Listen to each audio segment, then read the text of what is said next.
I walked into a bar outside of Tampa, Florida once, and there was a live wrestling event going on. Oh my God, it's the most Florida thing. Imagine living above that bar and it's just Hell in a Cell Thursdays. You're studying for a test on Tuesday night, and the hardcore title is on the line. Oh my God. They should make that an Airbnb. Oh my. Dude, you'd make so much money. Hell in a Cell Thursdays. I can't, Hell in a Cell Thursdays.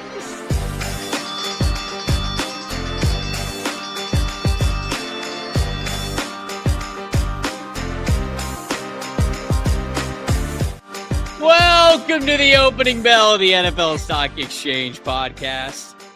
Welcome to Hell in a Cell, brother. That's how I should have started that podcast. I'm Trevor Sikkema. With me, as always, is my good friend and co-host Connor Rogers here. The little trade deadline matchmaker. Look, we said that we were going to do Fix Your Franchise for the Miami Dolphins, and we are, in fact, still going to do that. But as Connor and I were prepping for the show, last minute, as we often do, we were like, wait a second. Why would we fix the Dolphins if like 8 of their players are on the trade deadline or on the trade block right now? It makes a lot more sense to wait. So we're going to give you guys the Fix Your Franchise for the Miami Dolphins, but that's going to be coming on Wednesday. So Connor said, hey, let's be topical. Let's hit it. Let's have some fun conversations. And what a fun show this is going to be, playing trade deadline matchmaker. We're going to be talking about all the big names that are on the trade market right now, 24 hours out from the trade deadline. We'll talk about some under the radar guys as well. And we will not only bring up those names, we will tell you the teams that we would like to see them on next. We also want to hear from the chat, of course. Connor, how you doing, my friend? I'm good, man. It's Monday Monday for all of those. Yeah, baby, it is. God, I just absolutely love it. The chat's furious at us. We're late again. What else is new? It is funny after you were like, what if all the Dolphins trade their players during the show? I think Jalen Phillips got moved 2 hours after you sent that text. Yeah. Yes. So for once, we are prepared. We have a fun segment today. We're gonna get the cook master involved in here. Yes, we are. The scenes, pull back the curtain of the Wizard of Oz. I'm really excited, man. This chat just kills me. It sends me into absolute laughter before every show. Which, by the way, Can I get a round of applause for the addicts out there? We love you guys. Thank you. Remember, a week and a half ago, whatever, we were telling you guys that Tyler, our producer, had a short film that was in a film contest. And we were like, hey, if you guys want to support Tyler, then please go vote for his short film. And his short film won. And a big reason why is because you addicts rallied behind him and supported him. And we, as the host of this show, sincerely thank you guys for doing that. That was a really cool thing to do. We appreciate you guys. We really felt the love from the fam. So shout out to Tyler. Shout out to Detective Tuna, the short film. And of course, shout out to everybody out there who voted. So we love it. We got nonstop W's in the chat right now. We love to see it. You know what else we have in the chat, Connor? Before we even started the show, we have $18.99 in super chats strictly to celebrate your boy Kyle Monangai. The first one's from Hunter, $13.99. It simply just says Kyle Monangai for the game that he had 26 carries, over 170 yards. Was a monster this past weekend, starting for the injured DeAndre Swift in Chicago. Miles Leon, if it is Leon, I hope it is. I hope it's Leon. I need to hear Connor's comment. The ladies say Leon to Miles. They do. That's true. So of course that we have to follow suit. I need to hear Connor's comment on the Kyle Monangai legacy game. Connor, take the floor, my friend. Kyle Monangai was your guy. He was your guy. He was the pride of New Jersey. Never fumbled in college. Excellent player for Rutgers. Guaranteed 1,000 yards. Greg Schiano tried to challenge me. I warned him. If you give him the ball, it's a guaranteed 1,000 yards, even though he said nothing's guaranteed in football. I've never been more scared. So, man, you know what? There's two things here. One, Kyle Monangai was better than a 7th-round player, and I'm pumped for him that he's taking that opportunity and running with it. The second thing is Ben Johnson is freaking awesome, dude. This run game looks really, really good. You go from DeAndre Swift having a good year to Kyle Monangai jumping right in. And the Bears offensively, not defensively, are rolling a little bit here. Caleb, obviously, with the big day. But I'm pumped, dude. It's, when you see guys that are underappreciated in a draft class that do all the things the right way and are really good football players and just don't go because maybe they're not the biggest guy or the fastest guy, but damn well the tape is the tape. I think Monangai represents that in every way. And it's like, I know we've been joking and having fun, but it's really cool to see everybody in the chat kind of rallying behind that player. I think it's what makes this community extra special. I mean, when he was absolutely going off, I had people tweeting at me, tweeting at the two of us, tweeting at the show, just screaming, Kyle Monangai. Yeah. 100 yards at the half. And to be honest with you, I know you said, like, we joke around a lot about it, but, like, the reason why you loved him as a prospect, and honestly, my number one most favorite trait of a running back prospect, to run as pissed off as possible. That's it, every single time you touch the football. That's Kyle Monangai. And he even showed more juice in this past game. I thought so too. Than I saw him run with it Rutgers, but we loved it. We love to see that. I really do. Yeah, 30 pounds of muscle and a 10-pound sack is Kyle Monangai. It's unreal. Bengal, shout out Bengal, friend or enemy of the show. Never review it. Depending on, which episode we got going on here, but always a friend, sometimes an enemy of the show here. He said, how many yards do we think Connor's picking up against the Cincinnati Bengals? Shout out to the Bears offensive line as well. Yeah. They were nasty. Golems out there, just absolute monsters. I don't know.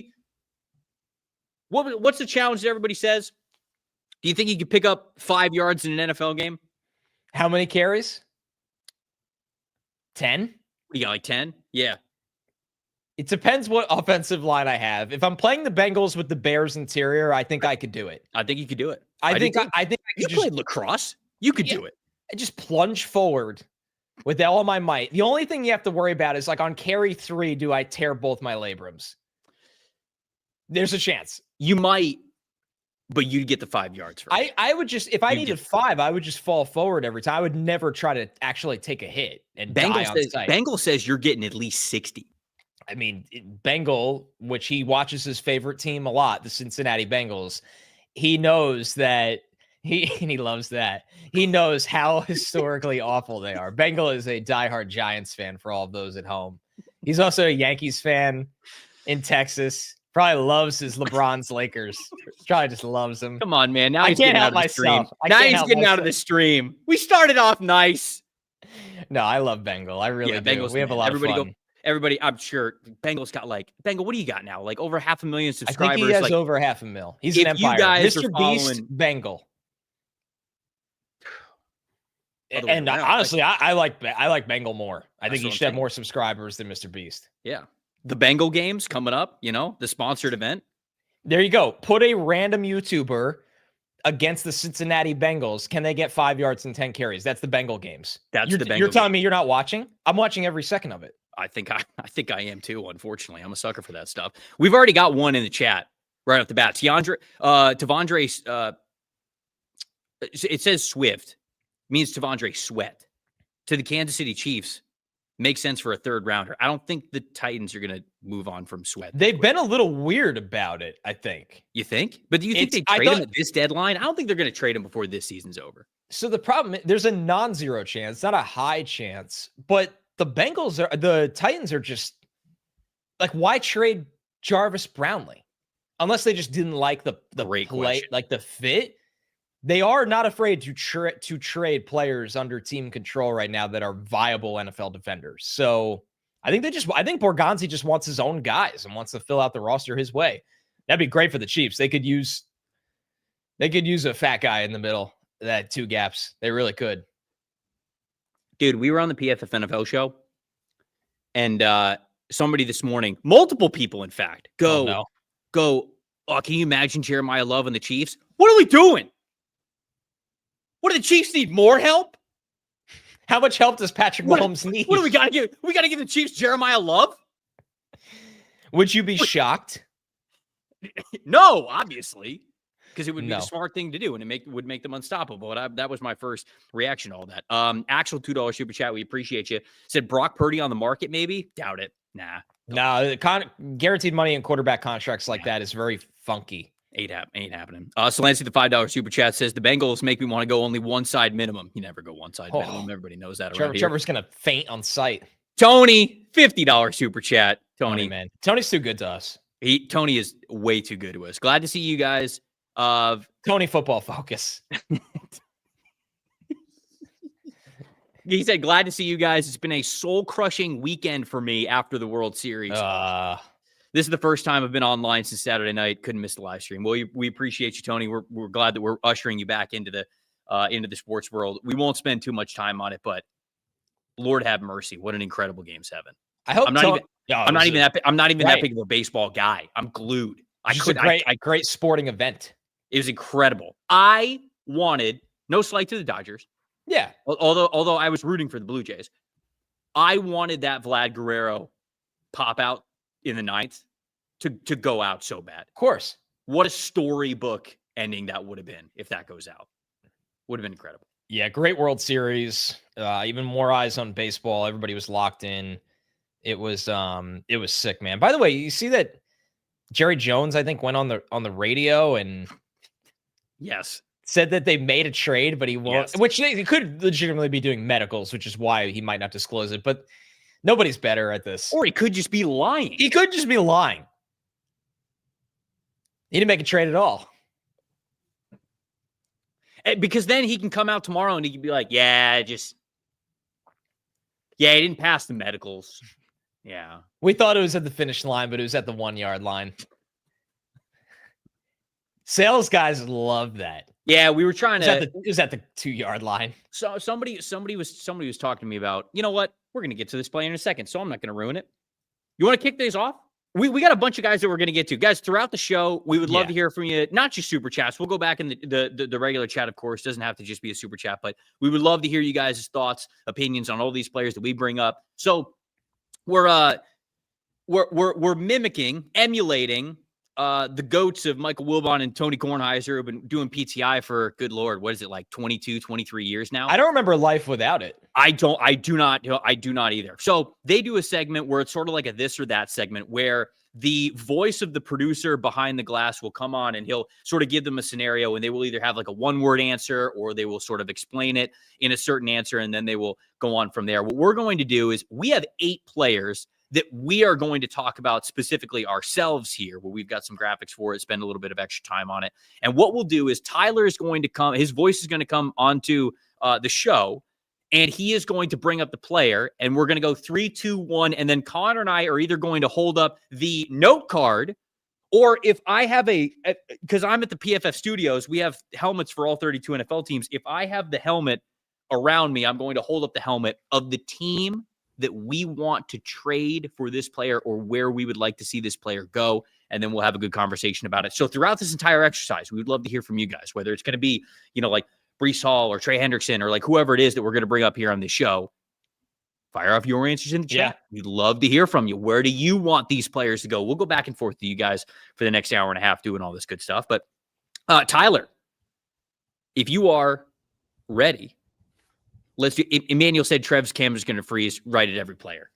Emmanuel, get out of here. Get out of here. Just kidding. Stick around. We love you. Okay, Tyler, if you're ready. Voice reveal. All right. Voice reveal. There he is. You actually, hold on. He actually sounds like the PTI producer. He's got a little bit of the echo to it. There's a little like reverb or something. It is. This is perfect. Tyler, I don't know if you purposely did that or not, but this is excellent. Yeah, it was all calculated. Yeah. All right. Well, first up, yes, we got New York Jets running back Breece Hall. Okay. All right. Connor, you ready for this one? It's your boy. I'm ready for this. All right. Okay. 3, 2, 1. I got the Patriots. For those listening, I have the Chiefs. Okay, so I held up the Patriots helmet, and and Connor held up the Chiefs helmet.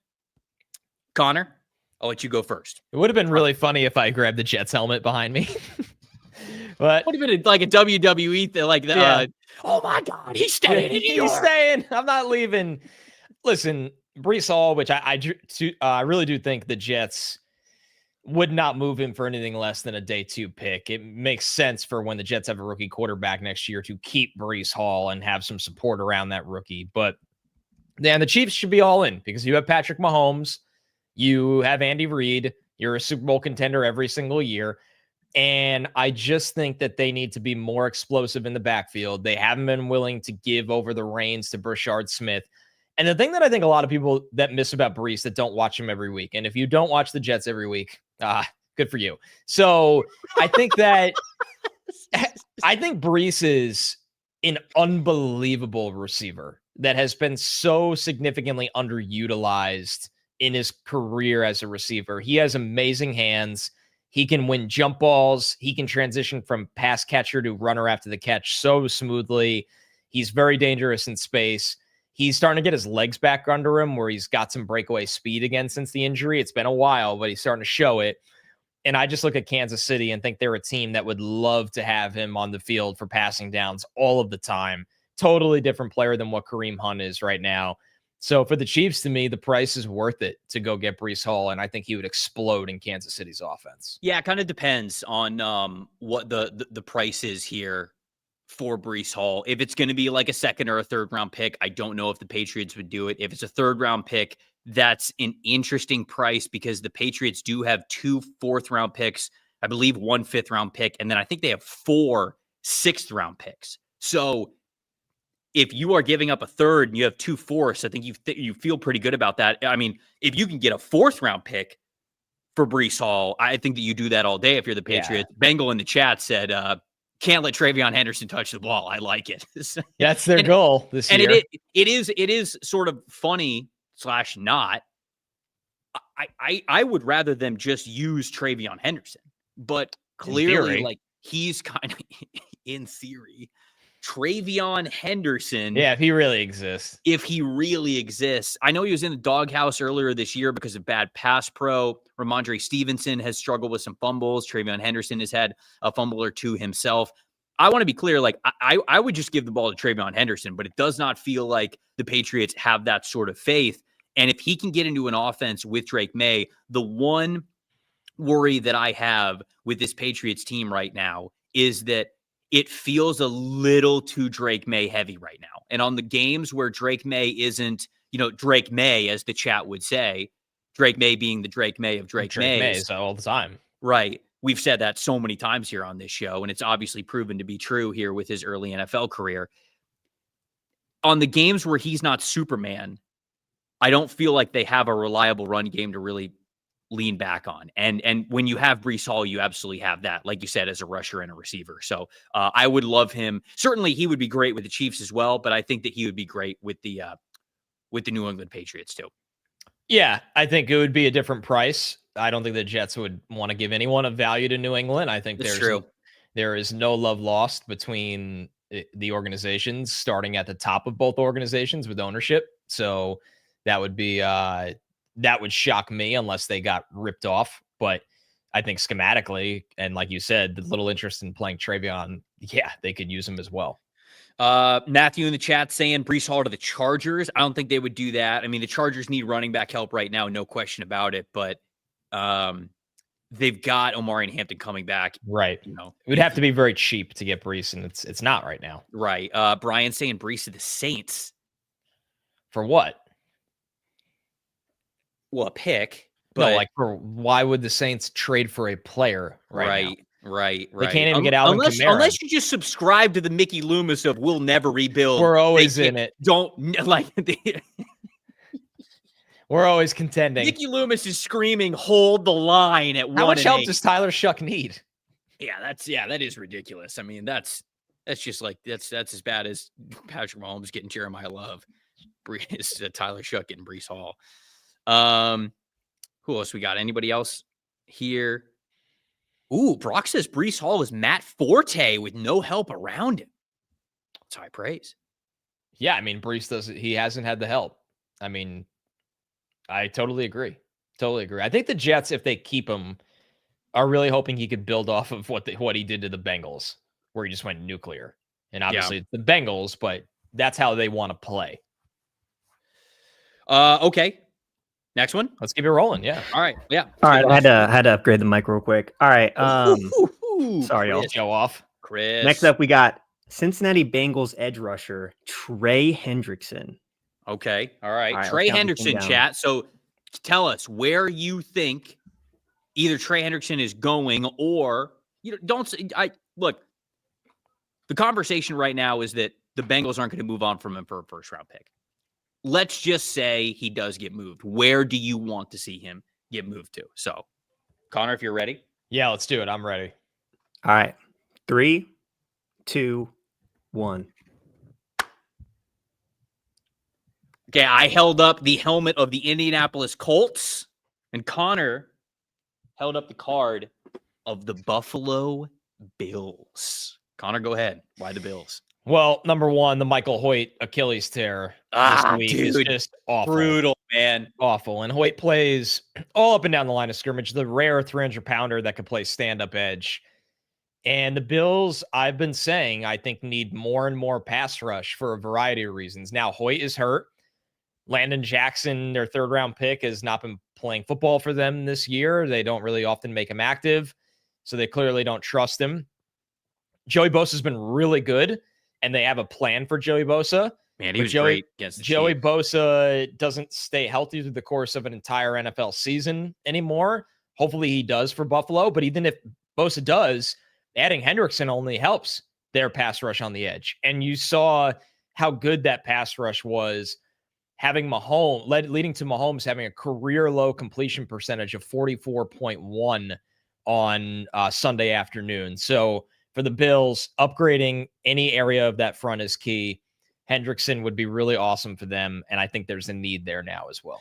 Yeah, for the Colts, look, I think that Leatu Latu is coming on strong. He's had a couple of games this year where he has graded really well. He is showing the true potential of that edge one type of guy that he was in that draft class a couple of years ago. And so this is not in any way Leatu Latu hate. It is more about just the fact that the Colts are in a rare spot right now, even with their loss this past weekend to the Pittsburgh Steelers. Connor, they had 6 turnovers against the Steelers, and they only lost by 7. Like that just still scored 20 points in that game. It was 27-20. They had 6 turnovers in that game. That almost not. I'm not taking anything away from the Steelers here, but like that's an impressive showing from Indianapolis. Like that still shows how good of a team and how tough of an out you are. If you added a player like Trey Hendrickson, even if it was like a rental for this year, which I'm not so sure it would have to be. Well, I don't know their cap off the top of my head. Maybe it would have to be, but like even if it was a rental, you're 7-2. You are the number 1 seed in the AFC going into this week, right? And you have by far what feels like the highest floor of any team in the NFL. Their EPA per play is number 1 in the NFL, or at least it was going into this week. I don't know if it is now, but if not, then it's going to be top 3. And in a game where you're not turning the ball over like crazy, I think the Colts have an opportunity to make a massive splash. And if they were to have Leatu Latu on one side, Trey Hendrickson on the other, Kwity Paye coming in as a rotational guy, you've got Grover Stewart, you've got DeForest Buckner, you've got Adetomiwa Adeboare also in that rotation. Like you have a really nice defensive line at that point, which you need to be as good as possible given the ups and downs that they have had in the secondary. So the fact that their record is what it is would make me think about the Colts being an all-in team here for Trey Hendrickson. Yeah, it makes sense. I mean, the Colts definitely are a team I think that needs to make a trade. I'll have more on that, but I think they were definitely in my final 3 too as well when doing this specific one. Matt, Jacob agrees with you with the Bills. I think a lot of people agree with you with the Bills. Max is saying the Bears. The Bears are interesting because I do think the Bears need to be better with pass rush, but they just got Austin Booker back from injury, and he had a pretty good game this past week against Cincinnati. They do have the rookie Quay Robinson, who he might be just a pass rusher, but like he is still a pass rusher for them. So I think the Bears might believe their cavalry was coming in the form of the development of Quay Robinson and Austin Booker getting a little bit more healthy. Insert name, saying the Pats. Trevor, an imposter, is saying Dallas. I think Dallas is also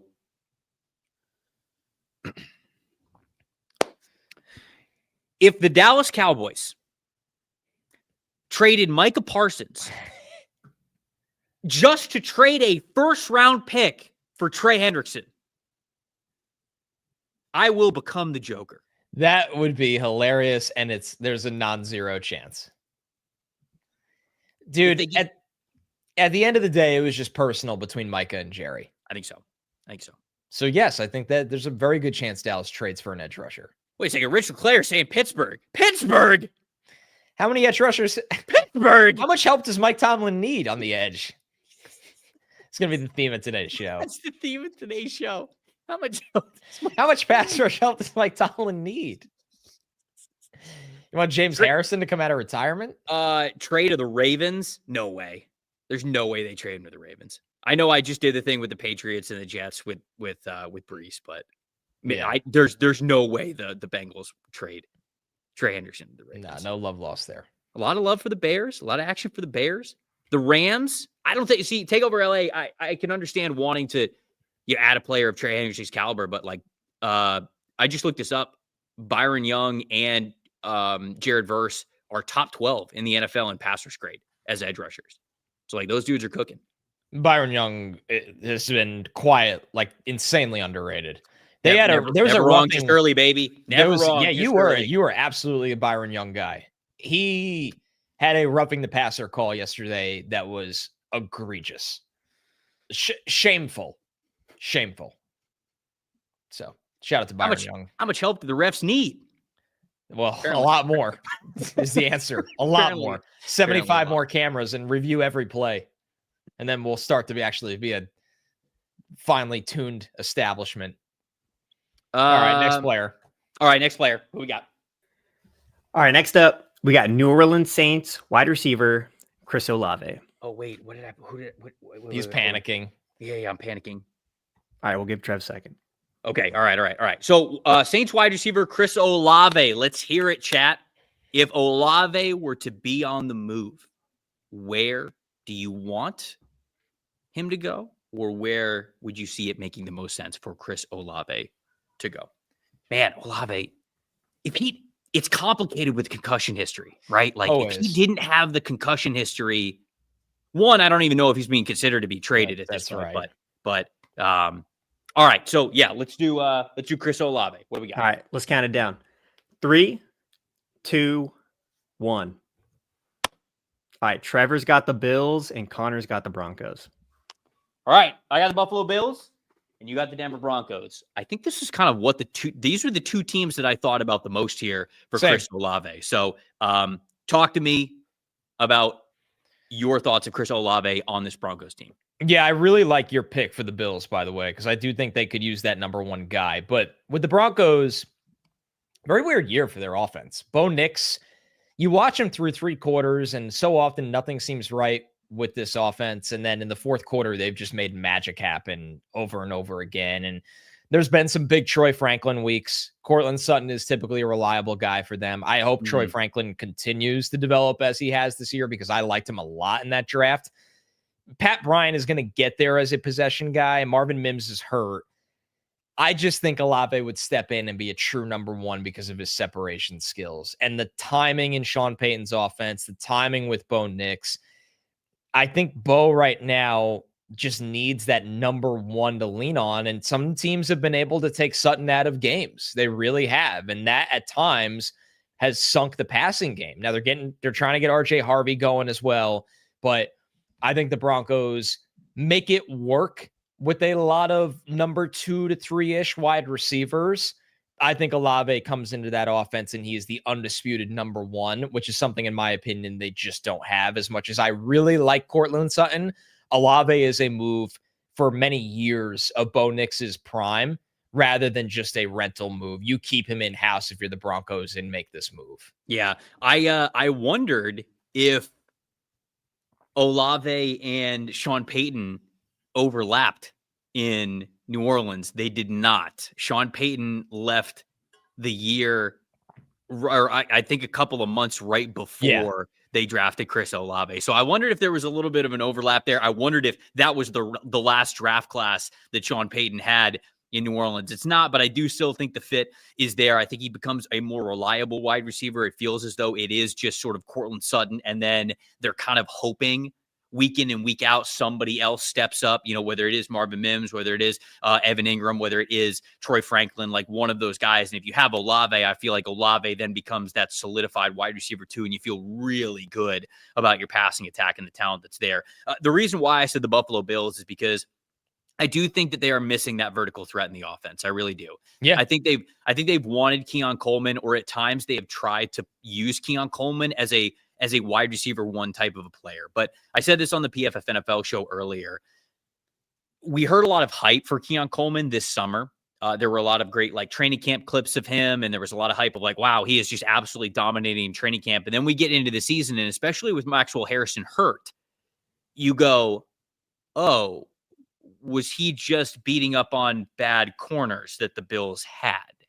And that sort of feels like it's not, maybe not 100% true, but has some validity to it, because when they have tried to make Keon Coleman the focal point of the offense, the efficiency has taken a dip. It's when they have been one of the most least efficient versions of themselves in the passing attack. They are a lot more efficient when they are using their tight ends, when they have Dalton Kincaid, when they're using 2 tight ends with Dawson Knox, Jackson Hawes getting involved in there as well. Obviously, who they are with James Cook on the ground is important. Khalil Shakir is a constant for them. But when they have tried to use Keon Coleman as that wide receiver 1 type of a player, it hasn't worked for them. And I think it's because of that lack of separation that he has as a player that makes it more difficult for him to be that focal point the way they want to. Olave is a much better separator, and he is a much better deep threat, in my opinion. So he is somebody who I think could really help out this team and be a consistent, explosive option for them in the passing game. If the Colts were looking to move on from a guy like Alec Pierce, like I think Alec Pierce also maybe makes sense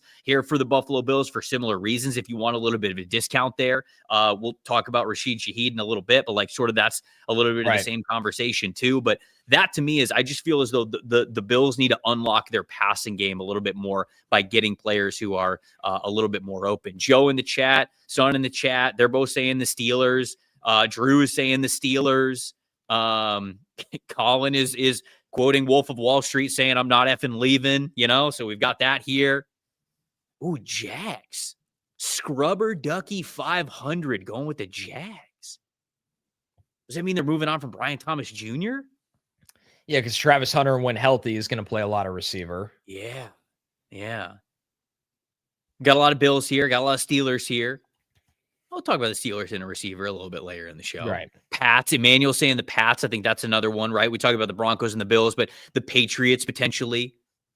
That makes a lot of sense. With Drake, May. I think that could make sense as him being in that offense there with another receiving option. But it's kind of hard for me.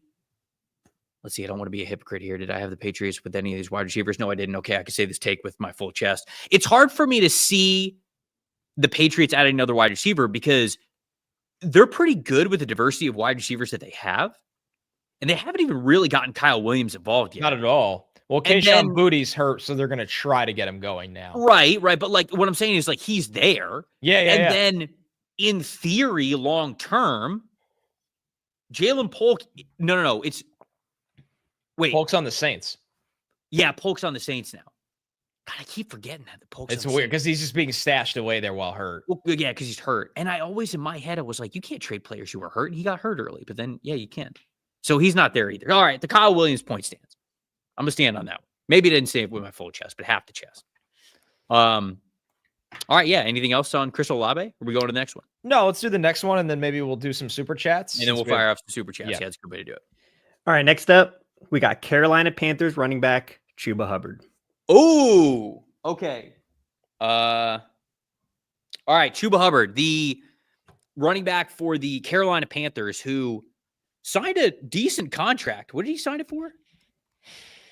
12 mil? He signed it 4-year, $33.2 million contract extension with the Carolina Panthers last November. So trading him would be very, very early on that extension there. But he has been back from injury the last 2 games. Rico Dowdle's outplayed him. So do we think that Chuba Hubbard's on the move here for the Carolina Panthers? And if so, folks, where would you want to see him? Let's hear it. Connor, if you're ready, let's do it. Yeah, I mean, I'm ready, and then we'll have the combo. I know a lot of people are like, oh, he's not going to be traded or he isn't, but there's going to be a lot of players in this list, so we're going to go through anyone with a non-zero chance. Yep. All right, cool. 3, 2, 1. All right, Connor's got the Patriots, and Trevor's got the Chiefs. Okay. So we just flipped. Yeah. We flipped because I had Breece Hall to the Patriots, and you had Breece Hall to the Chiefs. And here I have Chuba Hubbard to the Chiefs, and you have Chuba Hubbard to the Patriots. So talk to me about that. Yeah, I mean, you nailed it where they don't trust Travion Henderson yet. Ramondre Stevenson is hurt. Henderson's ceiling is significantly limited in this run game. And Chuba, when healthy, has proven to be a really good 3-down threat. I agree with you. That the reality is Dave Canales is in the business right now of winning as many games as he can because he has to. And credit to the Panthers, who have been better than most expected this year. They are leaning into Rico Dowdle because they are highly effective with Rico Dowdle running the football. And we saw that turn this week against Green Bay where Rico Dowdle got a lot of the work. So if they opt to move on from Chuba Hubbard, and I know everybody in the chat seems to be saying he's not going anywhere, maybe there's a lot of different players that you can make that argument for. The Patriots do need that 3-down threat right now if they're not going to trust TreVeyon Henderson. I liked the plan New England went into this year with Ramondre as the veteran, TreVeyon as an explosive back that's going to slowly, ramp up his reps over time. It feels like his reps have only gone up recently by necessity. They don't have anyone else now that Ramondre's hurt. But Chuba, I think, would raise the floor of your backfield for a team that, as great as Drake May has wanted to be, the Patriots care a lot about running the football. And you don't have to take Chuba off the field if you need somebody to give you a little help on third downs as well.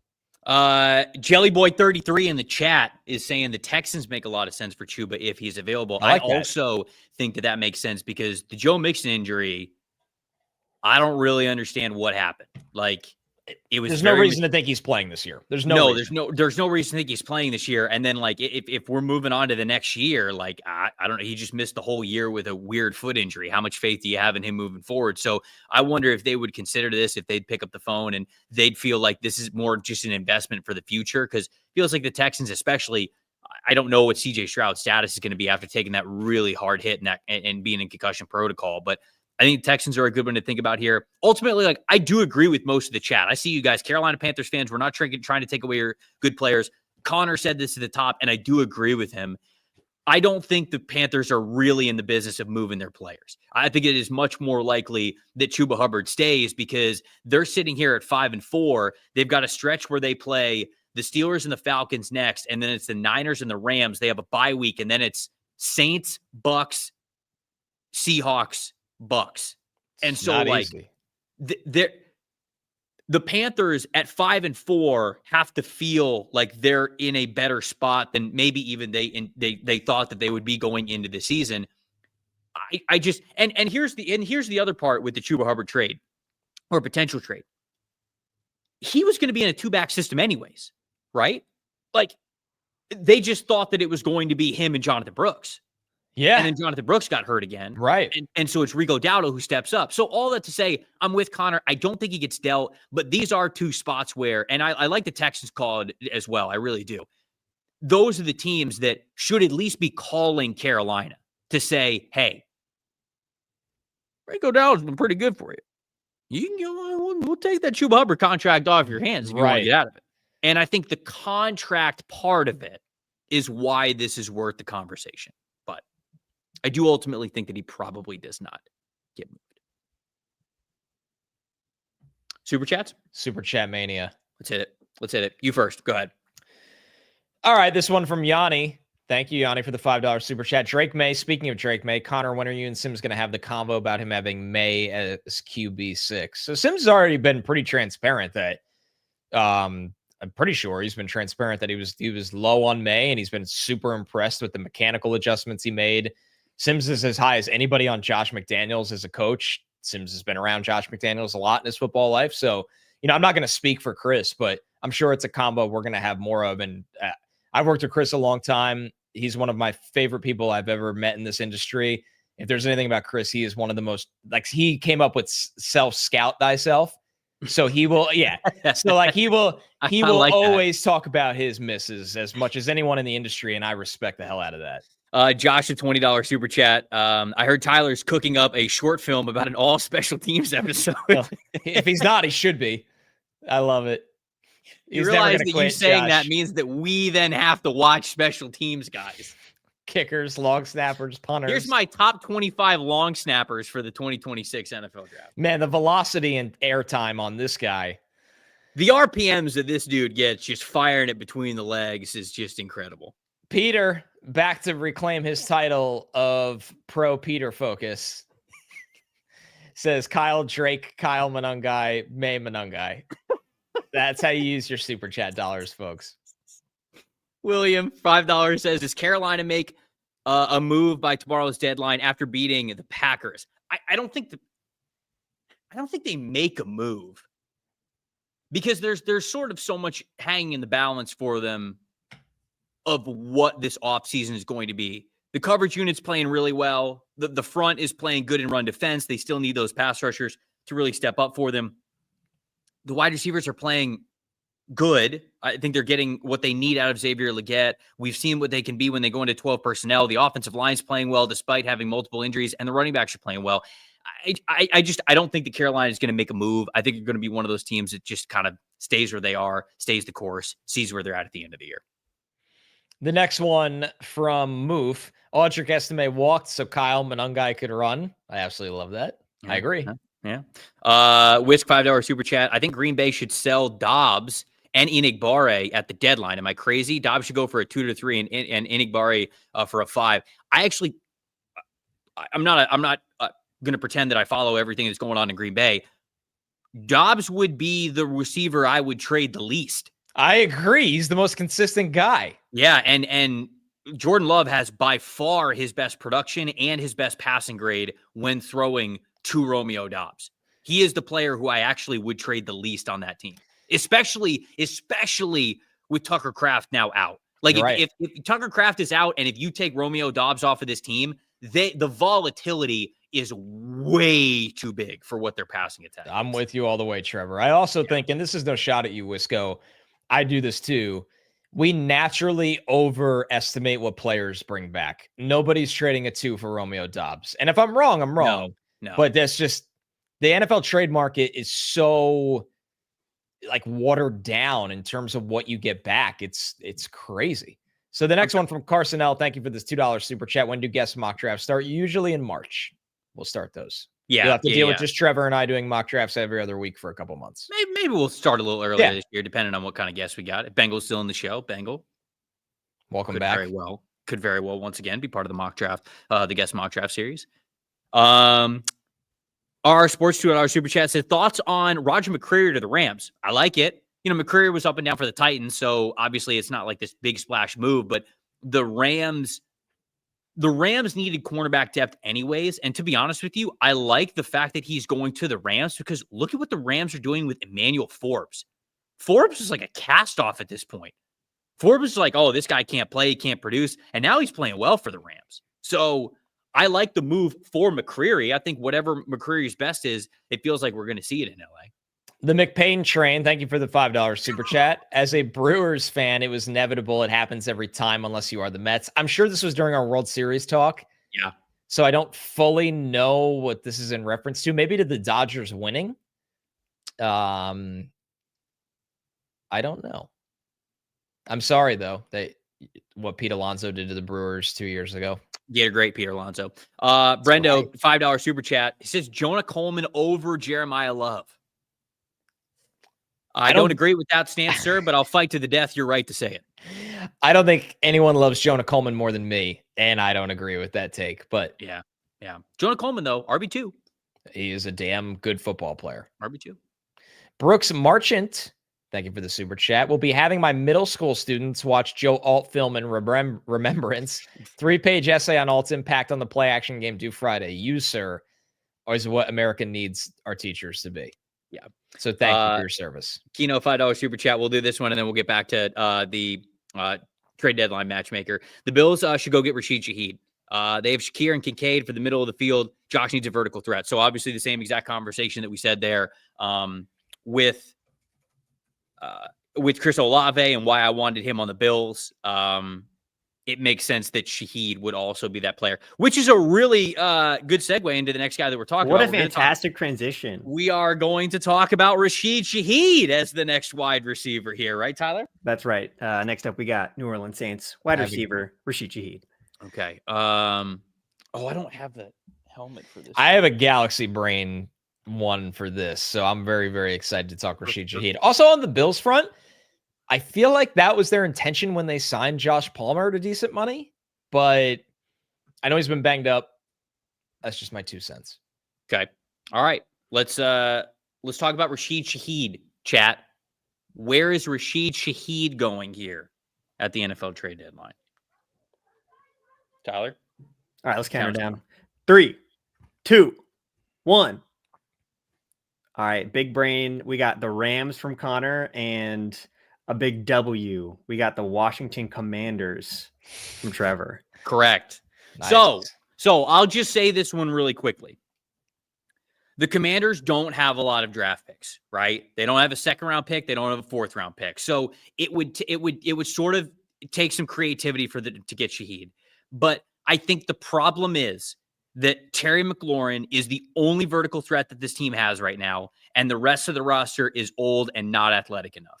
This would be very much that you are trading for this player so that he is part of your long-term Has future. to be, because their season's done. That would be my idea here, is that I want to go into next year with the receiving options being Terry McLaurin fully healthy, Rashid Shaheed fully healthy, Jaden Daniels fully healthy, Bill Krosky-Merritt in year 2. The offensive line's a lot more healthy, and then you've got a diverse group of weapons sort of behind them that you feel good about. But this would be a future move. It would have to be the right deal because they don't have a lot of draft picks anyways, but I just don't feel like they have the weapons on offense right now.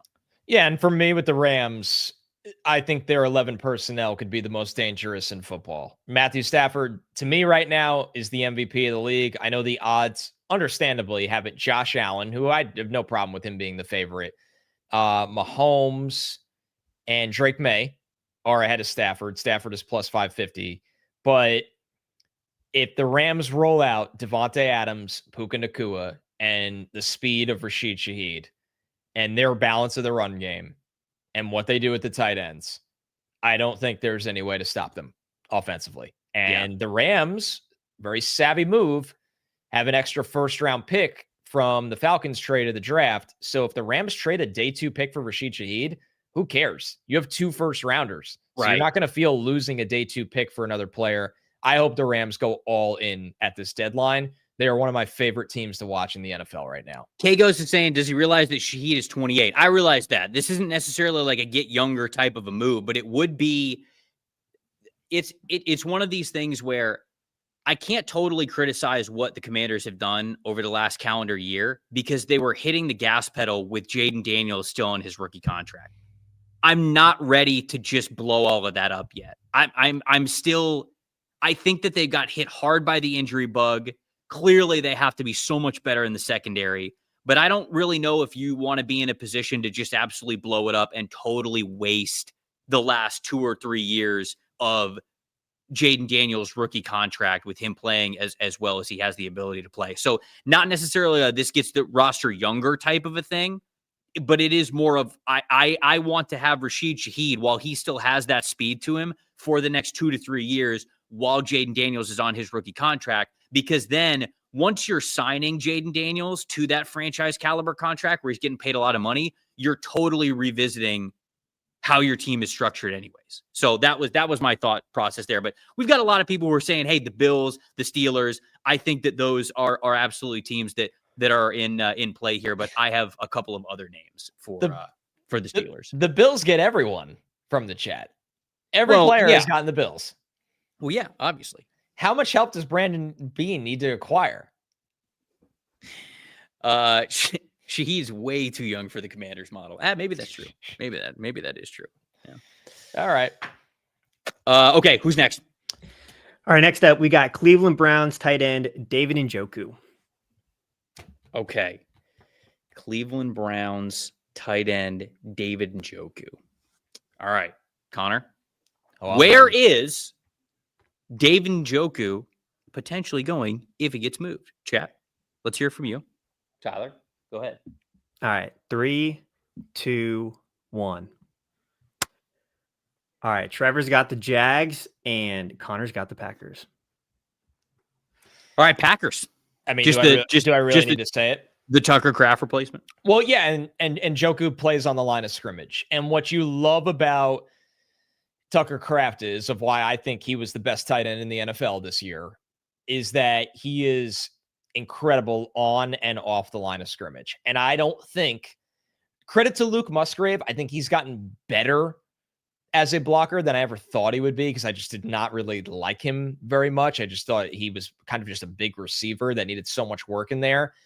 But it allows the Packers to remain who they are by getting David Njoku, that you can put him on the line of scrimmage. And I know his grades are really low this season. He's been hurt a lot. The Browns offense is a brutal, brutal watch. Harold Fannin has gotten a lot of the receiving work as well. I think Njoku would be really, really solid in this Packers offense. And I think he's not Tucker Kraft. Not many are. He's probably not even 70% of Tucker Kraft at Tucker Kraft's best, but it allows you to put him in that role. I don't hate it in theory, right? I mean, like him, if you're transporting him from the Browns to the Packers, I think it makes a ton of sense. It's because he has an expiring contract, right? He's a free agent. So what do you do next year? Are you just sort of like renting him for the year because you just want to try to make a deep playoff run and a Super Bowl run with him, and you're trying to sort of like 1-for-1 replace some of the Green targets? Bay?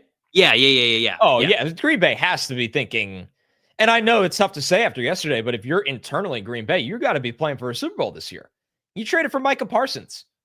If not now, when?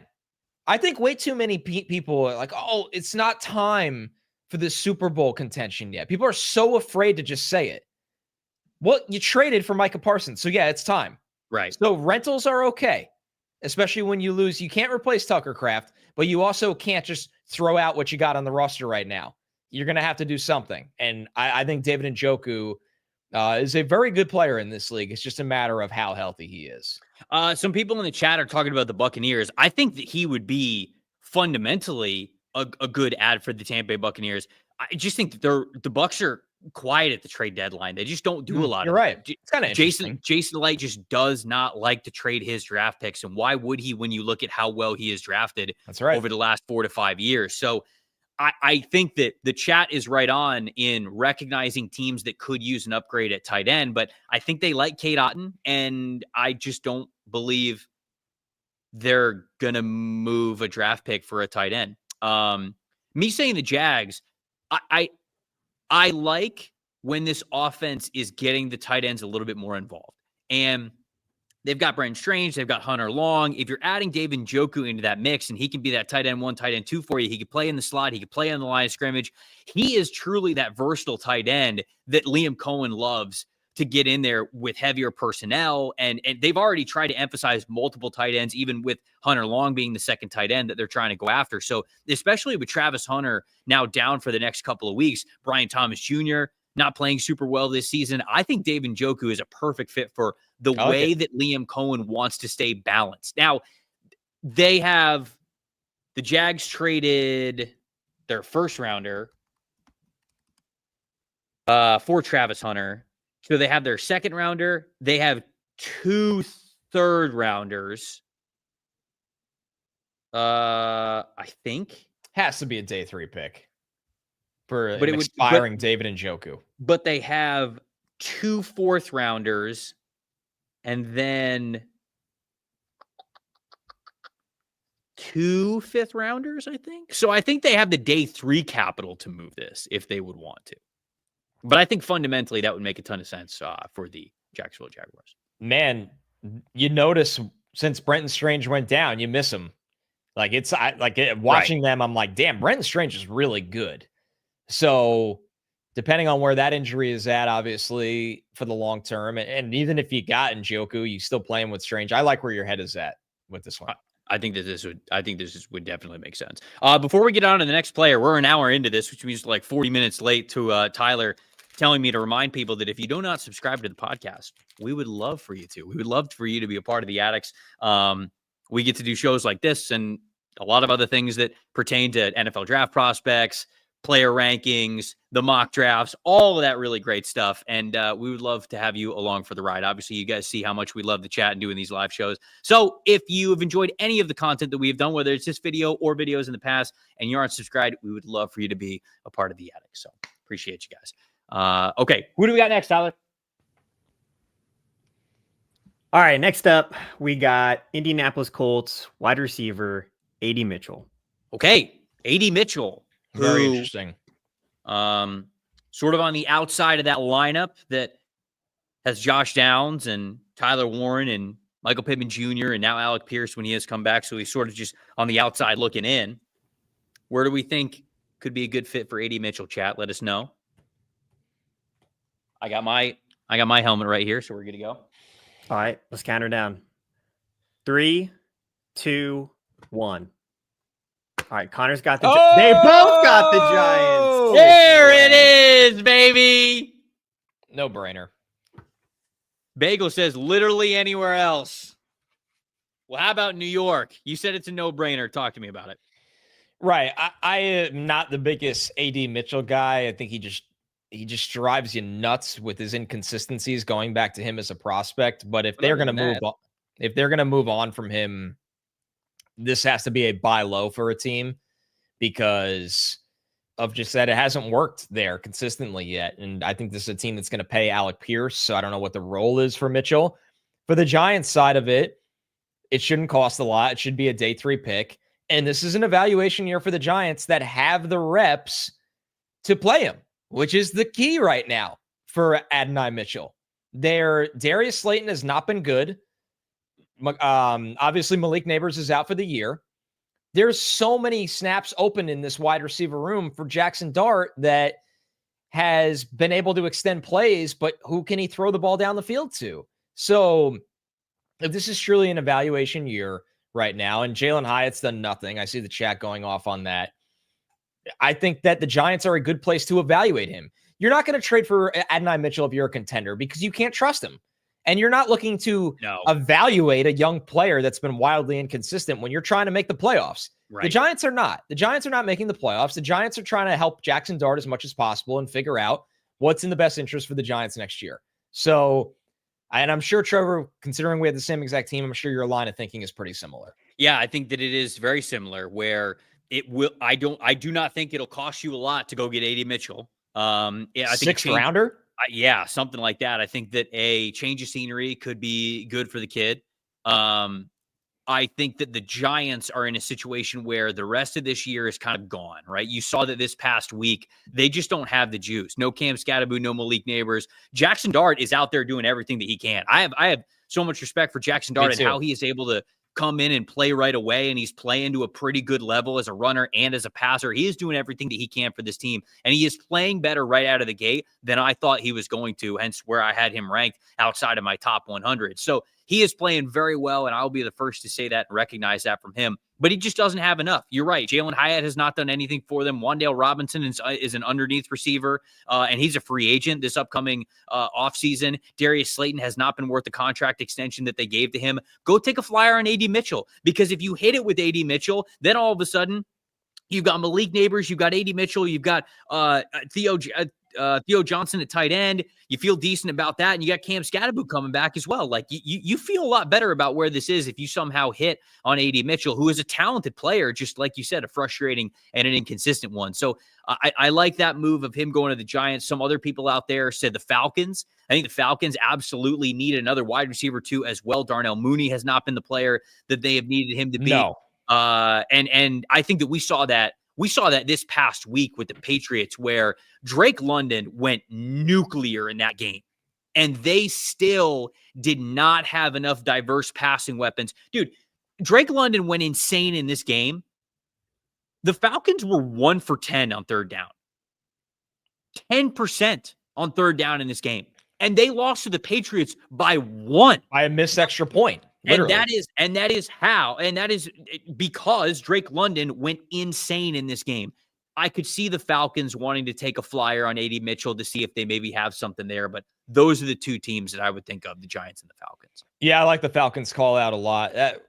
Not to talk about that game too much, but what a weird game. The Falcons should lean on play action more than any team in the league, and they just don't. Penix was 5 of 8 for 85 yards off play action.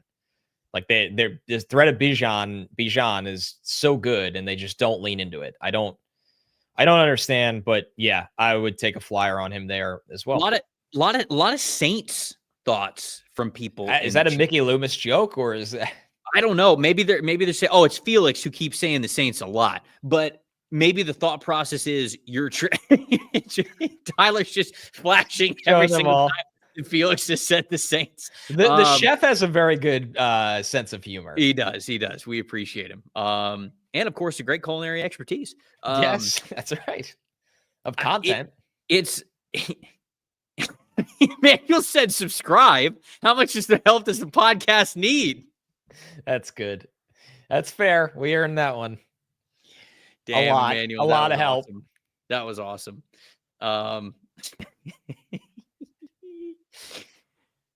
Yeah, okay. All right, who's next? Who's next? All right, next up, we got Las Vegas Raiders offensive lineman guard, Jackson Powers Johnson. Okay, so look, Jackson Powers Johnson is starting for the Raiders, and he is starting at guard. It was a little bit dicey at the beginning of the year with them moving him off of the center position that he plays really well just to play a guard position that he doesn't play super well, but he has played better at guard lately. Ultimately, I do not think that the Raiders are in the arena of moving on from an offensive lineman that is talented, but I have seen his name out there enough from people that I wanted to throw his name into this show sort of just for fun to see what the chat thought as well. If you were thinking of different spots that Jackson Powers Johnson, who maybe isn't in the best favor of this coaching staff, I don't know, where would you want him to go? So, Connor, if you are ready. Oh, hold on. I got to get my helmet, the helmet that I need is way back here. All right, let's count her down. 3, 2, 1. Connor's got the 49ers and Trevor's got the Lions. All right. Connor, 49ers for Jackson Powers Johnson. Yeah, so this is a weird one because it's coming off a day after the 49ers really pushed around the Giants for the run game. But overall this year, the Niners run blocking and interior play has not been what we're accustomed to. It just feels like they need more talent. I know their starting center and Jake Brendel has been hurt as well. But even if Jackson Powers Johnson didn't go there to start right away, this is someone that I would take the upside on as a part of your future for your 49ers team that wants more talent. And I know they started Spencer Burford at left guard. I believe they'd been starting Connor Colby there as well, who was a not a big time prospect last year. He's been okay this year. I went back and I watched him last week. He's been okay this year, but I mean, all things considered, right? Based on expectations, right. But why would you not take the flyer on a guy with the talent that JPJ has for a Niners team that they know how to coach up these guys and develop these guys in the run game on the offensive line as good as anybody? So yeah, this is one to me where you're kind of getting a buy low. That doesn't make a lot of sense to me if he was moved. And even if he's not starting right away, I would develop him to start next year. Sam said, SMH, I had no idea this was an anti-CJ Stroud podcast because neither of us picked the Texans for him to go to. I mean, that is fair. He could absolutely go. I have no defense here. Right. He could absolutely go to the Houston Texans. Look, I think the Lions make a ton of sense because not only is Christian Mahogany now out for a long time, it looks like it could be a season-ending injury there for him.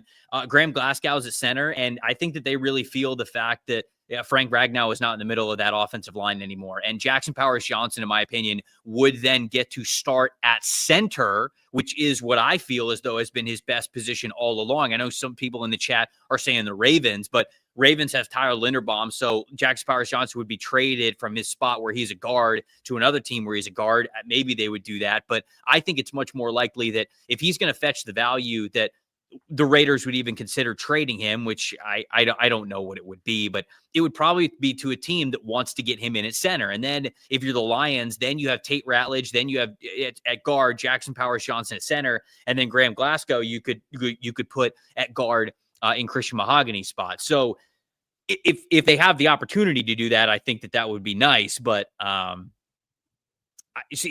saying Seattle as well. I think that's a decent thought process too. But they have Zabel, but Zabel's playing guard for them.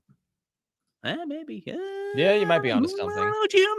I think that could potentially be a spot there for him. But yeah, I just wanted to shout his name out, even though I don't think he's moving because he is now starting for them at guard. I don't think he's moving, but if he were to move, I think he would make a hell of a Detroit Lion. Okay, we got two more, but we're going to read some super chats before we get to that. But before we do that, parenting, folks, filled with all sorts of high-pressure decisions. It can be difficult to tell whether we made the right choice for our kids' future, but here is a simple decision that you can make today to have a meaningful impact on your kids' future. Opening up a UGMA Kids Investment Account with Fabric to start their investment journey and give them a financial head start. Fabric by Gerber Life. It was designed by parents for parents to make it easy to plan for and manage your family's financial path. With a kids investment account for Fabric, you guys can start investing in your child's future today. Kids can't invest while they're minors, but a UGMA Kids Investment Account allows you to invest on their behalf and gives their investments so much more time to grow. Funds can be used for nearly anything to benefit your child. When they're younger, it's tuition, it's books, it's summer camps, it's after-school activities, sporting events. And then when they're adults, maybe you're helping them buy a first car, first house, start a business, whatever that looks like. Whole thing is online, and setting up an account could take you as little as just 5 minutes. And then you can just monitor those investments right from your phone. No contribution limits to it. Multiple tax advantages. SIPC insured with $500,000. No commission fees to it. Just a low flat monthly maintenance fee. Join the thousands of parents who trust Fabric to help protect their family. Start investing in your child's future today at meetfabric.com/stock-exchange. That's meetfabric.com/stock-exchange. MEET. Fabric.com/stock-exchange. Portfolios are managed by Port Washington Investment Advisors Incorporated. Additional services provided by Apex Clearing Corporation. All investing is subject to risk. You can learn more at meetfabric.com.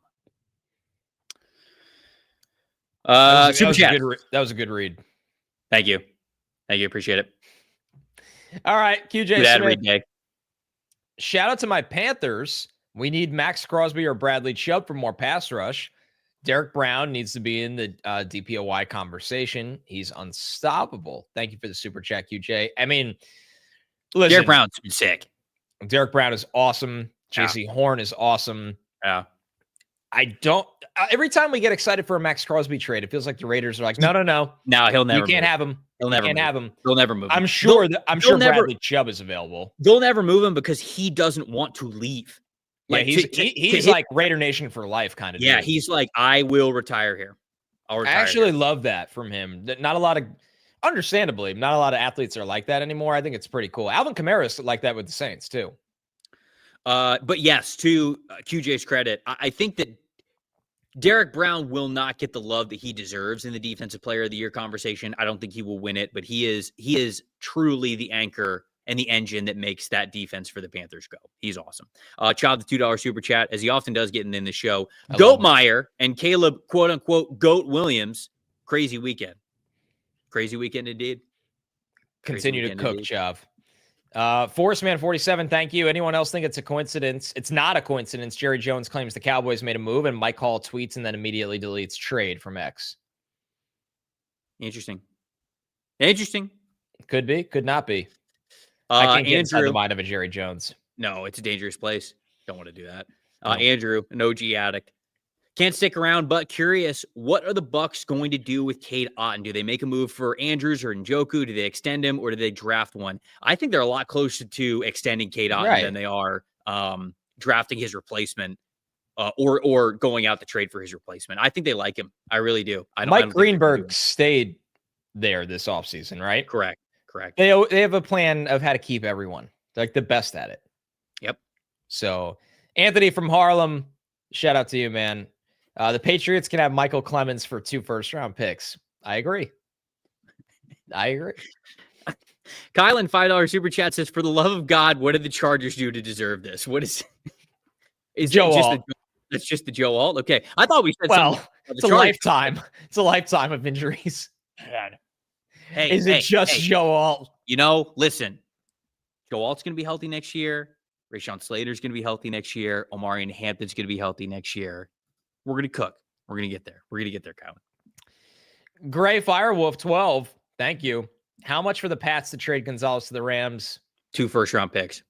I mean, 2 first-round picks. At a minimum. Yeah, at a minimum. They won't do that. Francesco. Chargers lost Joe Alt for the season. O-line's a must. Could Evan Neal save his career by getting traded to L.A.? Was Mekhi Becton not good enough for you? He's hurt or sick. We come back to the buffet line after getting a full plate of Mekhi Becton, and then you ask for the Evan Neal special. That's what we're getting in the super chat. We're coming back for seconds. of Evan Neal?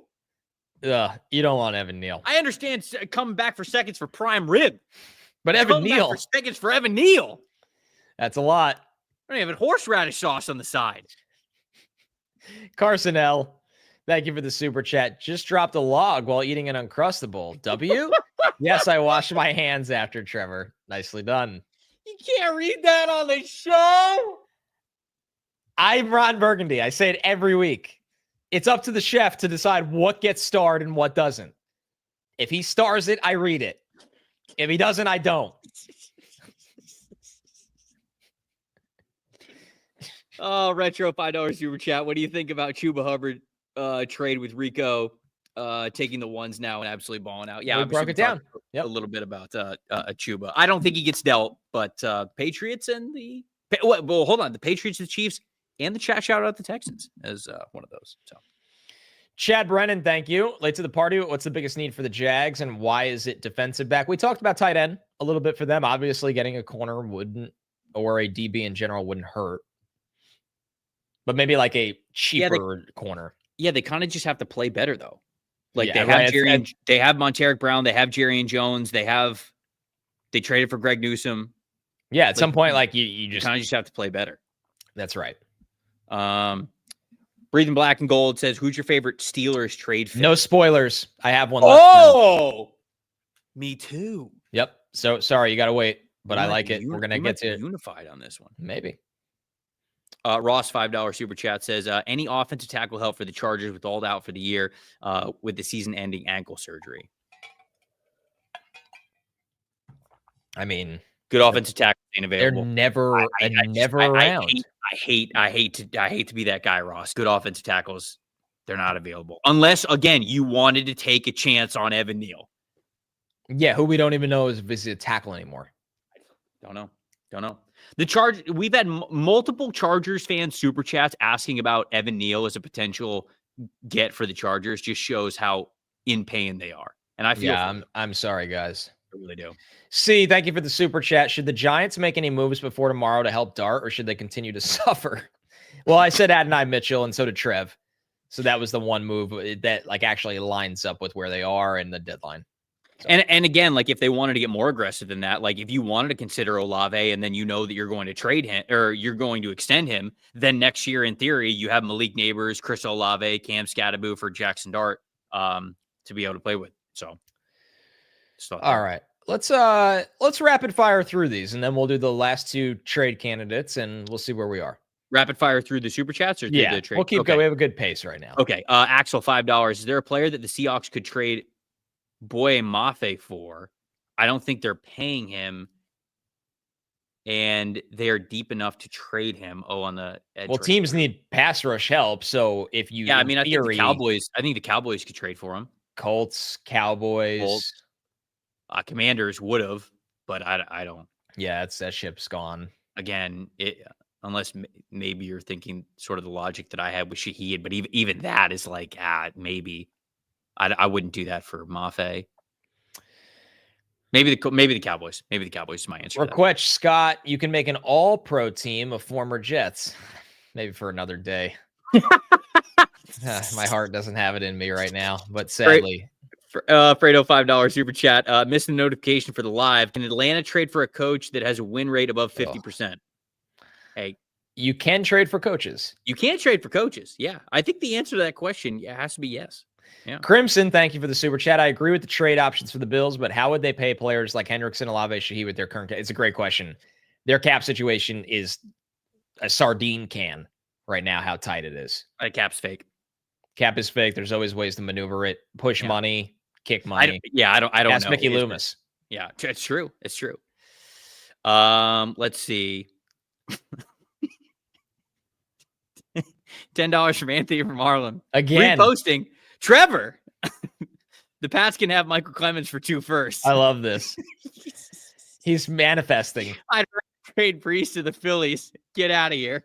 Get out of here. Full New York accent. Oh, wait, man. Hold on.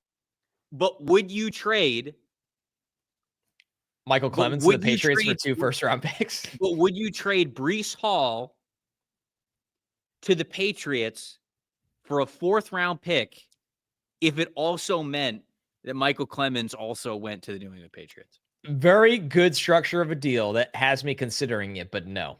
Okay. All right. Just making sure. But I thought about it. Just making sure. Daniel, thank you for the super chat. Watching from bed sick. Remember, folks, it's Sikkema season. Wash your hands. Feel better, buddy. That's the worst. God, everyone's sick around here. I'm just like hiding all the time. I haven't experienced it yet. Like with anybody around me, you know, like, and you travel. I do. I know. Avoid the airports. Just ask if you can go around and get on the plane on the runway. I was going to say, how am I going to avoid the airport? You can't go in the airport. Just ask if you can get on the there plane. Twice a week. Nope. Got to find a different way.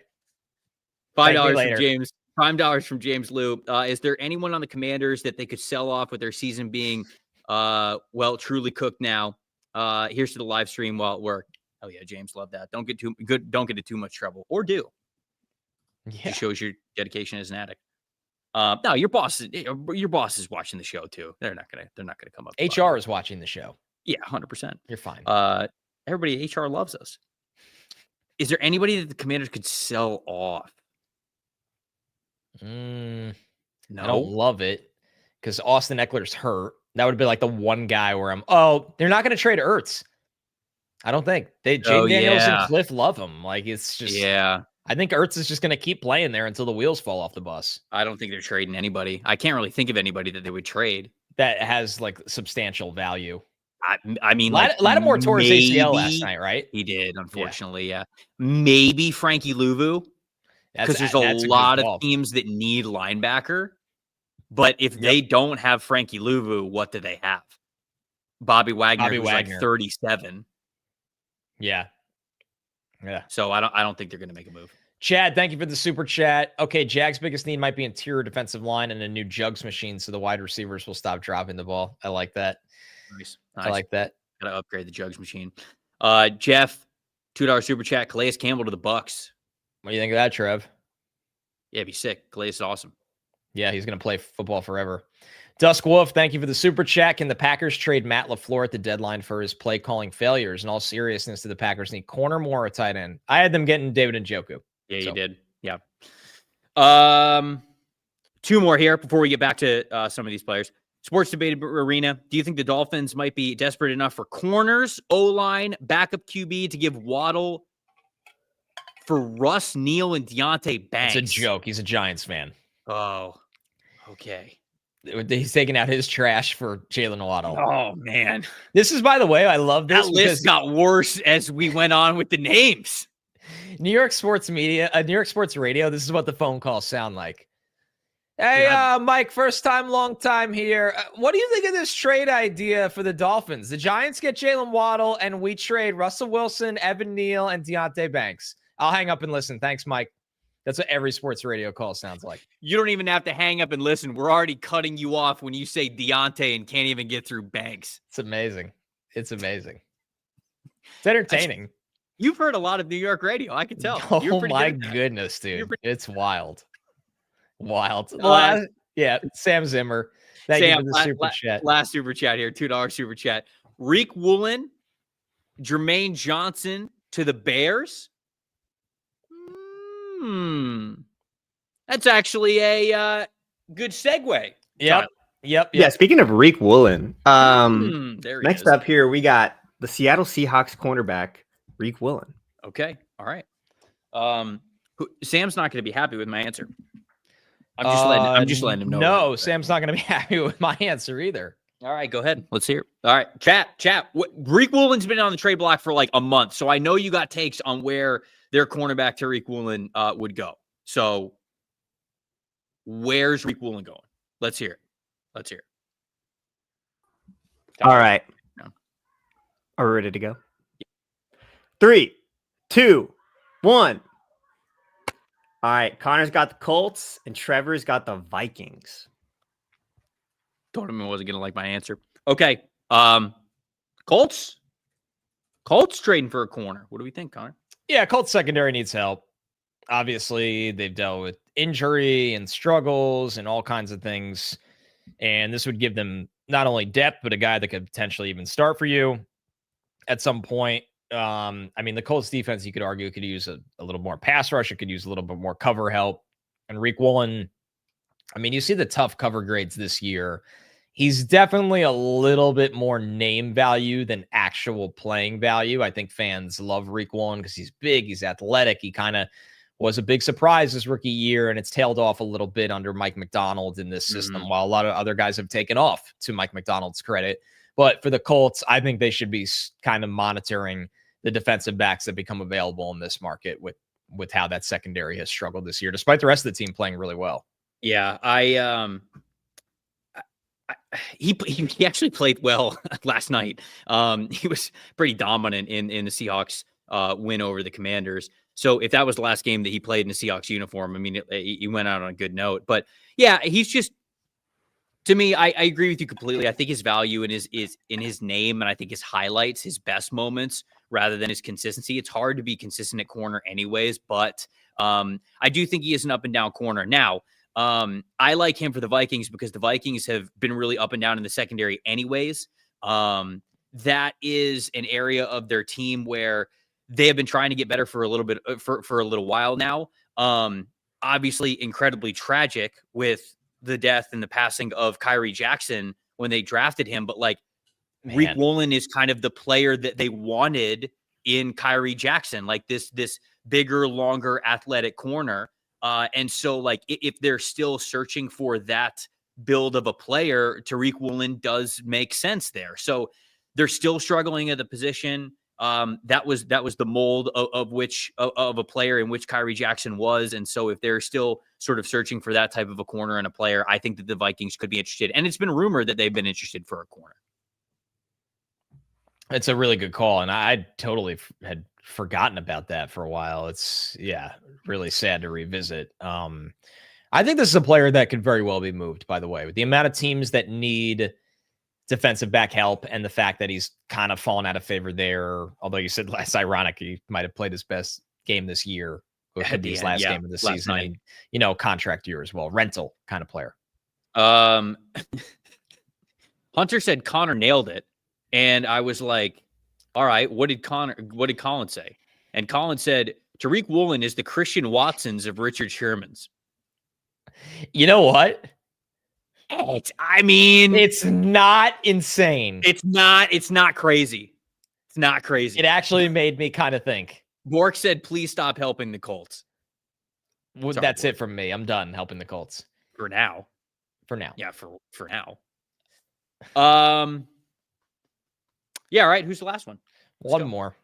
Last up, we got Las Vegas Raiders wide receiver Jakobi Meyers.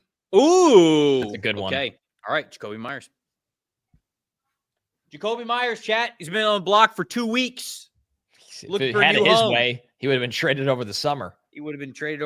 Yeah. So Jakobi Meyers, though, I do think is a really nice wide receiver 2, wide receiver 3, reliable, kind of an underneath guy, can go over the middle, can give you those quick catches, get you some yards after catch. I think he's somebody who keeps the offense on schedule. Where do we think Jakobi Meyers would fit best, chat?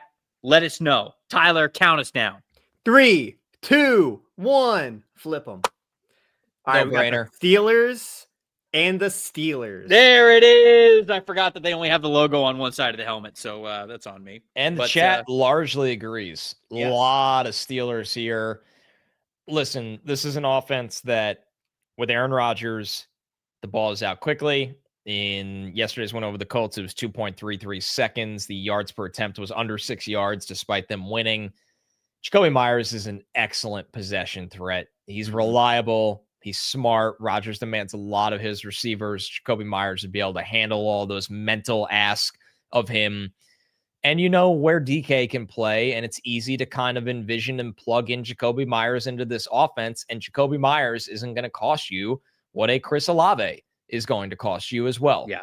So this, to me, Trevor, as we both see eye to eye here, very easy fit. This is the exact type of wide receiver that they need.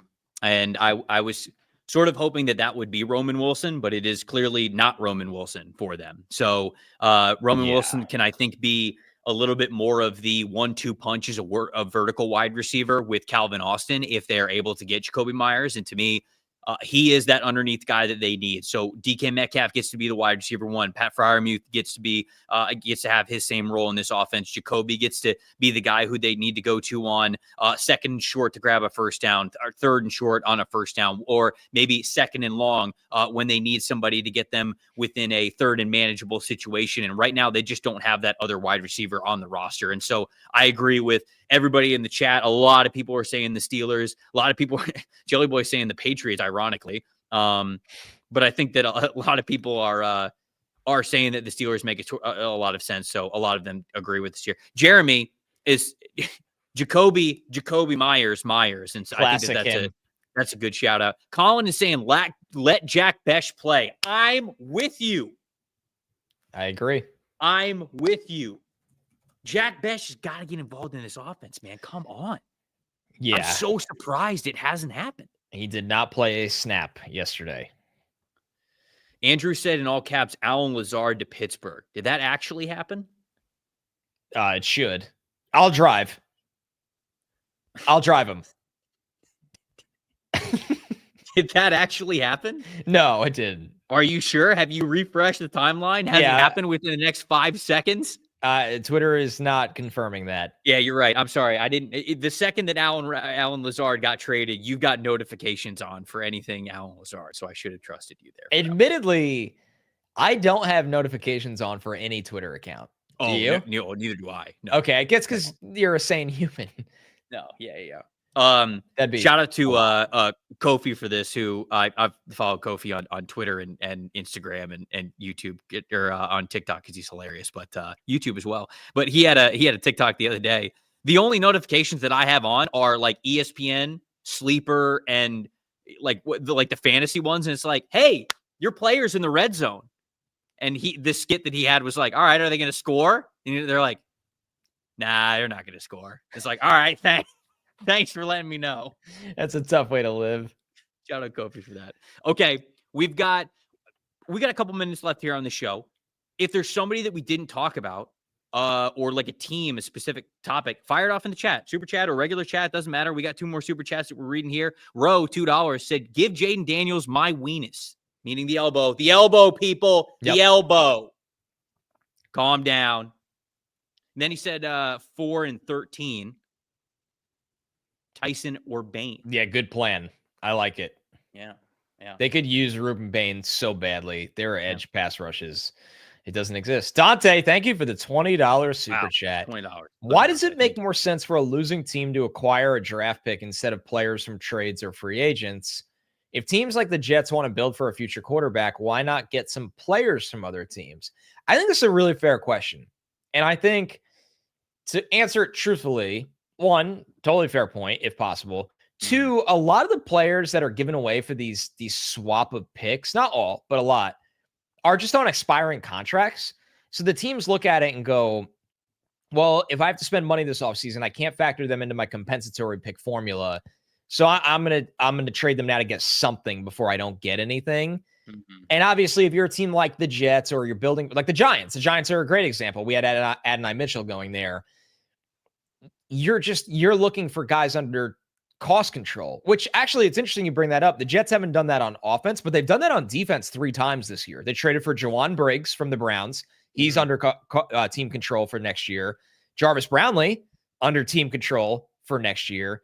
And Harrison Phillips, who's under contract for next year. So the Jets knew they weren't going to be great this year, but they got 3 players for their defense for day 3 draft picks that they're all going to be a part of the team next year where they hope to win more games. So it is a really good idea, but the supply doesn't often exist. Yeah, I am kind of surprised that there aren't more player trades at this point in time. Like even like low level, like even like the AD Mitchell level of sort of what we were talking about there, and like some of the trades that have happened over the last month, where it's not like blockbuster deals, but you're just going to get other players. I'm kind of surprised that doesn't happen a little bit more. I wonder if it's just because like teams aren't necessarily working the phones and reaching out, but there's a lot of scouting that gets done for these players during draft classes that you don't draft these guys, but you probably like a significantly more amount of guys than you have the ability to draft. So if they ever become available, I mean, that's why you scout the entire class, because if these guys ever hit the market in any way, you maybe want to put your name in the hat. I am surprised it doesn't happen a little bit more, but when you're no longer on a rookie contract, that's when it gets tricky because you're agreeing to a monetary value that you did not agree upon for the player. And it's sort of like take it or leave it. And so I think that scares a lot of teams away. But these players on rookie contracts, I think the teams are always a little bit interested in, depending on what the price is. $2 super chat from Joseph says, who wants Christian Fulton? Anyone? I don't know. Vikings, maybe. Colts. Wait, where is Christian Fulton right now? Is he not still with the Browns? He is an American professional football cornerback for the Kansas City Chiefs of the National Football League. Oh, not the Browns. What am I saying? He was drafted by the Titans. Goes to show you where I've kept up with Christian Fulton since he's been in the league. Brother, he was with the Chargers last year. You missed that. Yeah, which is wild because he was a second-round pick. But I thought Christian Fulton was going to be good. Hand up. I don't remember where I had him, but I remember we talked, like, he was talked about a lot in that draft. I liked him. And it feels like he's just floated around, not doing much of anything. Yeah. Yeah. Man, that's crazy. Actual $2. Where can the Seahawks upgrade? Again, like, I think the Jackson Powers Johnson trade would be awesome, but they're not going to. I just don't think the Raiders are going to do it. It helps that Torrey Horton's contributing because they don't even have Cooper Kupp yet. Right. Like, it's the fact that Arroyo's contributing. JSN is amazing. Mm-hmm. That's a weird one. The Seahawks are really good. I don't look at the roster and go like, God, you need this. Yeah. You're right, Trevor. It would feel like some kind of O-line depth. If that. Yeah. If you made a move. Right. Good for Seattle, man. Cody's saying, does Tampa do anything before the deadline? Who would you want them to trade for? I don't know. Linebackers, their biggest weakness, but it's not like there's really a good linebacker that's out there. Again, like Luvu, maybe. We talked about that when we were talking about the Commanders, but even Quincy Luvu, Williams. But you said the Bucs don't really make a lot of trades. They don't make a lot of trades. I think Quincy's probably the best cover. He's so fast. He's so fast. Okay, then I'd think about that. Because right now I think that Dennis and David are really struggling to cover, but they still like Dennis, so they're not going to upgrade at linebacker. So yeah, a pass rusher, maybe like a one-on-one pass rush winner, but they're not going to pay the price for a guy who's going to be worth it. Right. Our guy Tony Lee again. Thank you, Tony. Not a trade question, but I've been watching a lot of college wide receivers for the Jets. Just curious how you guys would build out a wide receiver room. Is there a certain trait that is a must for you? Oh, as a wide receiver? I have one strong take.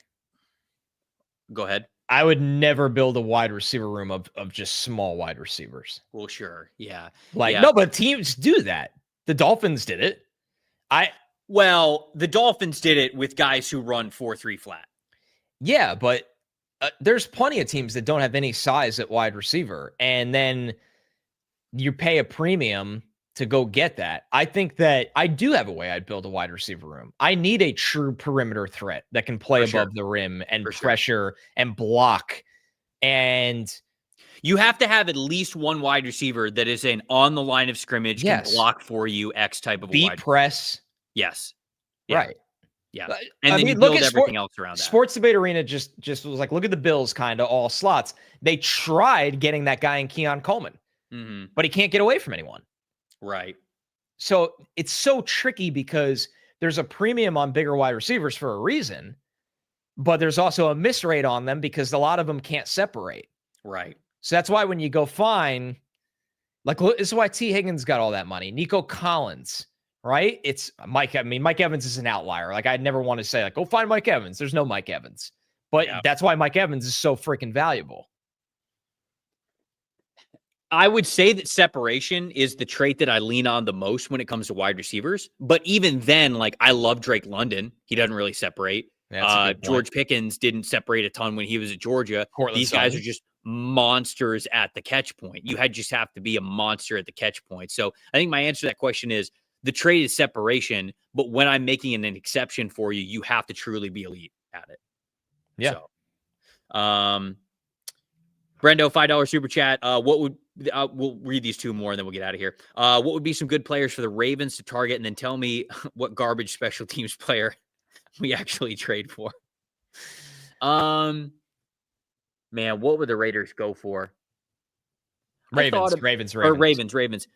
I thought about them like maybe for one of the big wide receivers. I was thinking it too, and then I was like, they're not going to do that. They're not going to do it. No. They'll just play their guys. No. I mean, honestly, maybe a rotational run stopper up front. I know they're getting healthier, but Calais Campbell back. That'd be awesome. If they're selling him, yeah, I'd think about it. I don't really know. Funny how Calais Campbell just fits with every team. Well, yeah, of course, because he's an absolute pro. Because he's the man. Last one, Sam Zimmer, $2 super chat said, "Will Chris Greer be will be on the guest mock draft vid?" Not sure we're gonna get Chris Greer. I'll try to reach out, but he might say, "Who is this?" mock draft video. But we are going to talk plenty about Chris Greer on the Wednesday episode, which is Fix Your Franchise Miami Dolphins. We are filling out the content calendar over the next month and a half, and we got a bunch of Fix Your Franchises on the books, but with Chris Greer no longer being the general manager of the Miami Dolphins, and what feels like the first domino to fall in what will be a pretty big organizational rebuild, we are going to fix that franchise. So that means that we're going to dive through the roster. We're going to look at free agent targets. We're going to look at guys that are going to be on the team next year versus not. Take a look at the salary cap situation. Of course, do a Miami Dolphins mock draft at the end as well. We take a deep dive into that team as we do for every single Fix Your Franchise, and it's going to be a good time. We appreciate everybody getting on the show live. It's a lot of fun to have the chat popping for a trade deadline piece. If you still have trade deadline ideas after the show, hit us up in the comment section. Over the next 24 hours that the trade deadline is here, we'll go back and forth with you guys as much as we possibly can. So fire away there.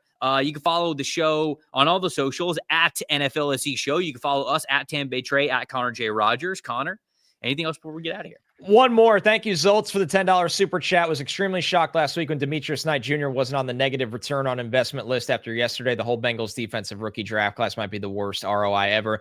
That was before yesterday, where bodies were flying around for the Bengals. But I think Demetrius Knight has actually been okay. And I know yesterday it's been bad the last 2 weeks specifically, but linebacker's so hard, man. Especially when it's two rookies. It's two rookies in the middle. It's two rookies in the middle with him and Barrett Carter. The Jets and Bears run games punked the Bengals. Yeah, they did. They did. So I feel you on that. I hope he gets back to how he looked the first couple games he played. So didn't want to miss that one. Football analysis with just, ending the show the way that we need to. Drake May. Appreciate everybody watching and listening. For Tyler Cook behind the glass, for Connor Rogers, I'm Trevor Sikkema saying thank you guys so much for watching and listening to the NFL Stock Exchange podcast. See you guys on Wednesday.